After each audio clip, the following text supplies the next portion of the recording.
আজারবাইজানের রাজধানী বাকুতে শুরু হয়েছে জলবায়ু সম্মেলন। সেখানে রয়েছেন সহকর্মী মাহফুজ মিশু। COP29 সম্মেলনের বিস্তারিত জানবো তার কাছ থেকে। মিশু, জলবায়ু সম্মেলনের প্রথম দিনে এখন পর্যন্ত কি হলো, বিস্তারিত জানতে চাই আপনার কাছ থেকে। শাওন, জলবায়ু সম্মেলন আসলে শুরু হয়েছে গতকালকে ছিল উদ্বোধনী দিন, আজকে দ্বিতীয় দিন।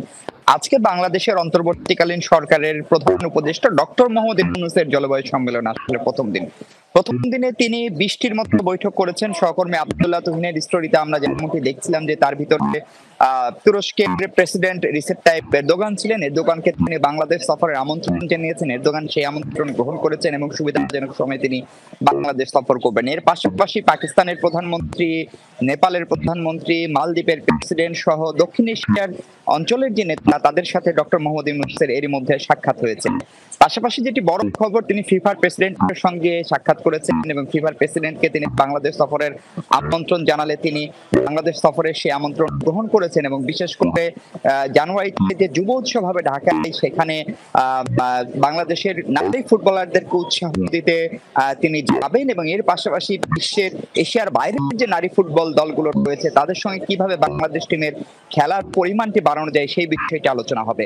গুরুত্বপূর্ণ যে বিষয় সেটি ডক্টর মোহাম্মদ ইউনূসের পক্ষে তার প্রেস সচিব যেমনটা বলছিলেন, প্রতি বছরই কিন্তু এই জলবায়ু সম্মেলনের আসর বসে এবং সেখানে বাংলাদেশের মতো ভীষণভাবে ক্ষতিগ্রস্ত দেশগুলো এসে তাদের দাবি দেওয়ার কথা তুলে ধরে। আপনি যদি একটু খেয়াল করেন, বাংলাদেশের বিশেষ করে এবছর অগাস্ট সেপ্টেম্বরে যে বন্যা, বিশেষ করে সিলেট অঞ্চলের বন্যার কথা যদি আমরা বলি, বা আরো পরে যদি আমরা নোয়াখালী, কুমিল্লা সে অঞ্চলে বন্যার কথা বলি, তাহলে সেই বন্যায় ক্ষতির মাত্রা, বাংলাদেশের তীব্র খরা, এবং তার মানে হচ্ছে বাংলাদেশের মতো দেশগুলো দারুণভাবে ভুগছে।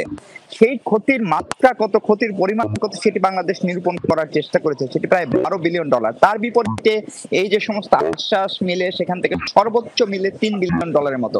বাকি যে $9 বিলিয়ন, সেটি কিন্তু বাংলাদেশ তার নিজের কারণে এটি হচ্ছে না। এটির জন্য যারা বেশি কার্বন নিঃসরণকারী দেশ, চীন বলেন, যুক্তরাষ্ট্র বলেন, অস্ট্রেলিয়া বলেন, ইউকে বলেন, রাশিয়া বলেন, তারা করছে। ফলে তারা যদি ক্ষতিপূরণটা না দেয় তাহলে সেটিকে অন্যায্য, এবং যেটুকু দিতে চায় সেটার জন্য যে একটা সুনির্দিষ্ট সময়সীমা লাগবে, কার্যকর পরিকল্পনা লাগবে, সেই পরিকল্পনার কথা ডক্টর মোহাম্মদ ইউনূস আমরা আশা করছি আগামীকালকে তার যে আনুষ্ঠানিক বক্তব্য সেখানে তুলে ধরবেন। এবং তার পাশাপাশি ক্লাইমেট ভালনারেবল ফোরামের অন্যান্য যে দেশগুলো, সাউথের দেশগুলো, তারা হয়তো সেই কথাটি তুলে ধরবেন এবং সেটি যেন বাস্তবিত হয় সেই দাবি বাংলাদেশ জানাবে। শাওন, মিশু, অনেক ধন্যবাদ আপনাকে।